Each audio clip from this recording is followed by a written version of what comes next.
بسم الله الرحمن الرحيم والتين والزيتون وطور سينين وهذا البلد الأمين لقد خلقنا الإنسان في أحسن تقويم ثم رددناه أسفل سافلين إلا الذين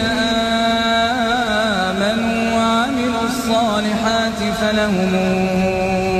أجر غير ممنون فما يكذبك بعد بالدين أليس الله بأحكم الحاكمين